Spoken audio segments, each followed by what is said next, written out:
এই মাছটার নাম কি চিংড়ি মাছ।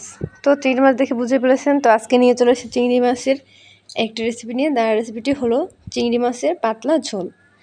আর চিংড়ি মাছের ভুনা, তারপরে চিংড়ি মাছের মালাইকারি তো সকলেই খেয়েছেন। এবার চিংড়ি মাছের পাতলা ঝোলটা কীভাবে রান্না করি সেটা দেখুন।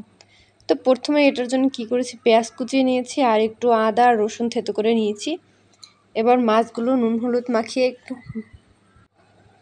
মাখিয়ে মাছগুলোকে হাত দিয়ে ভালো করে মেখে নিব। মাছগুলোকে একটু ভালো করে মেখে নেবেন। আর লবণের পরিমাণটা এখানে একটু বেশি দেবেন, যাতে মাছটা যাতে একটু লবণ মানে লবণের স্বাদটা একটু বেশি হয়। তো এখন এই তেলে চিংড়ি মাছগুলো হালকা করে ভেজে নেব।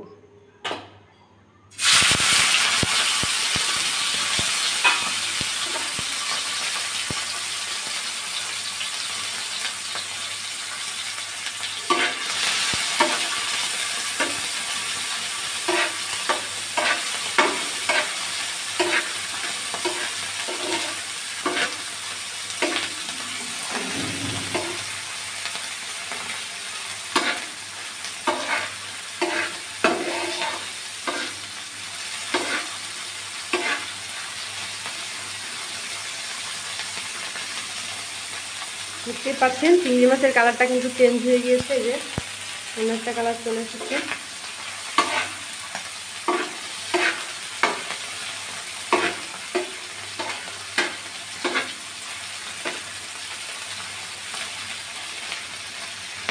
এবার মাছগুলো ভাজা শেষ, এবার মাছগুলো তুলে নেব।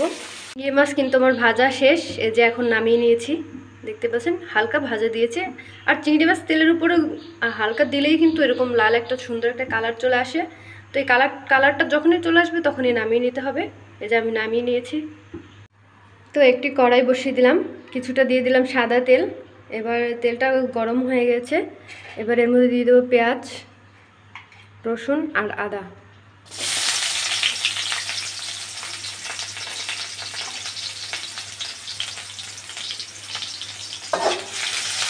এবার এগুলোকে হালকা করে ভেজে নেব।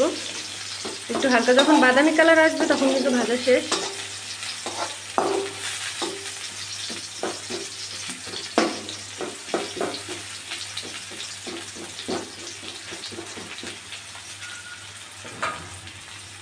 এবার এর মধ্যে দিয়ে দেবো দারচিনি আর এলাচ।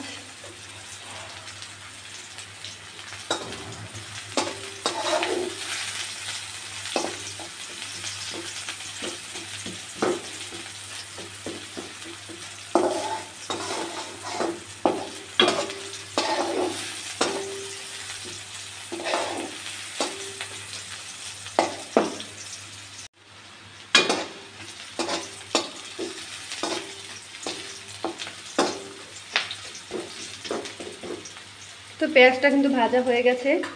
এবার এর মধ্যে দিয়ে দেবো হলুদের গুঁড়ি আর দিয়ে দেবো মরিচের গুঁড়ি। এবার দিয়ে দেবো জল।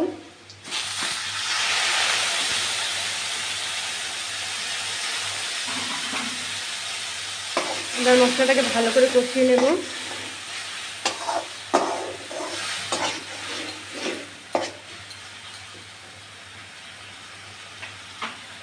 মশলার উপরে কিন্তু তেলটা চলে এসছে, আমার মশলা কিন্তু কষানো হয়ে গেছে। এবার দিয়ে দেবো ভেজে রাখা মাছগুলো।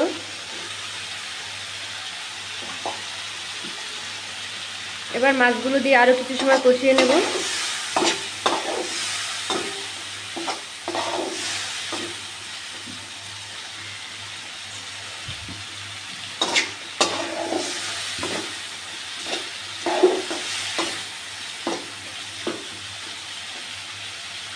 এবার দিয়ে দেবো পরিমাণ মতো গরম জল।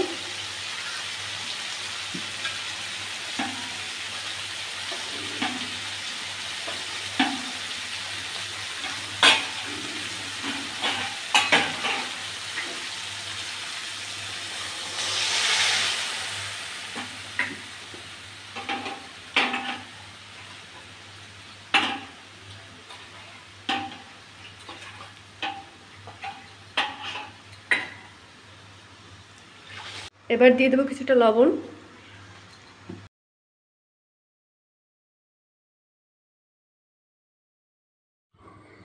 তো ঝোলটা কিন্তু টেনে গিয়েছে, এবার কিন্তু আমি আরেকটু জাল করে নামিয়ে নেব।